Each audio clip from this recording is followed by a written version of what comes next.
ఏం ఏ కోర్స్ చేయాలి software job కోసం? నాకు జాబ్ చాలా ముఖ్యం, నా జాబ్ కోసం ప్రార్థించండి.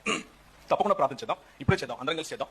అయితే ఇంజనీరింగ్లో ఏ కోర్స్ చదివితే సాఫ్ట్వేర్ జాబ్ వస్తుంది అనడం కంటే మీకు ఒక విషయం చెప్తాను.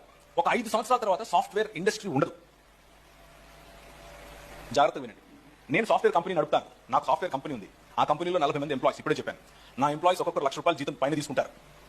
కానీ చెప్తున్నాను, అప్డేట్ అవ్వకపోతే ఆ 5 సంవత్సరాల తర్వాత నేను కూడా ఉండను. మీ ఫోన్లు ఎన్ని నెలలకు అప్డేట్ అవుతున్నాయి? 2 నెలలకు, 1 నెలకు, 3 నెలలకు, 6 నెలలకు అప్డేట్ అవుతున్నాయి. అలాగే ఇండస్ట్రీస్ కూడా. రానున్న రోజుల్లో సాఫ్ట్వేర్ కోడింగ్ ఉండదు, ఆర్టిఫిషియల్ ఇంటెలిజెన్స్ ఉంది.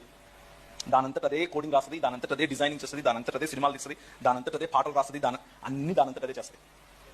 నువ్వు ఆ ఇండస్ట్రీలో తలగా ఉండాలి అని అంటే నువ్వు ఇంకా కోడింగ్ జాబ్ నేర్చుకుంటాను, డిజైనింగ్ నేర్చుకుంటాను అంటే కుదరదు.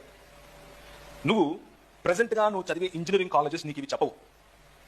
నువ్వు చదివే ఇంజనీరింగ్ కాలేజ్లో ఒకవేళ కోర్ ఐటీ నువ్వు తీసుకున్నా, లేకపోతే సాఫ్ట్వేర్ తీసుకున్నా, అందులో ఈ పోర్షన్ బహుశా ఒక పీరియడ్ ఉండొచ్చు. అది కూడా పాతకాలంలో ఉంటుంది. అది నిన్ను కేవలం డిగ్రీ నీకు ఇస్తుంది, కానీ దానివల్ల నువ్వు ముందుకెళ్ళలేవు. నువ్వు ముందుకెళ్ళాలి అని అంటే get in to the industry.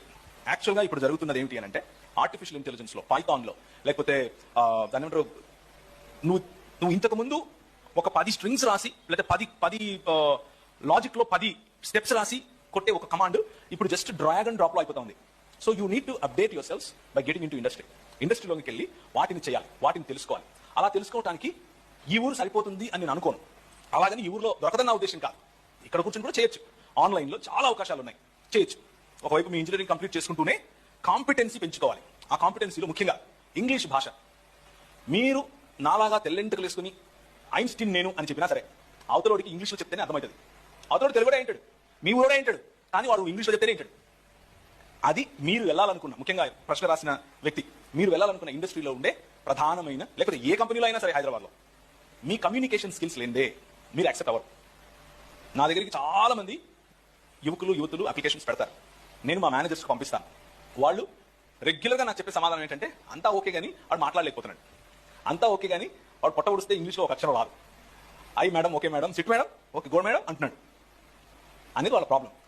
మొదటిది ఇంగ్లీష్ కమ్యూనికేషన్, రెండోది కాన్ఫిడెన్స్. మీరు ఏదైనా ఒక సబ్జెక్ట్ తీసుకుని చేయి కలిపి మాట్లాడేటప్పుడు అవతల వ్యక్తికి ఆ కాన్ఫిడెన్స్ అనేది కనిపించాలి. అప్పుడే మిమ్మల్ని నమ్ముతారు, లేకపోతే మీకు కష్టమవుతుంది. So update your cells in that way.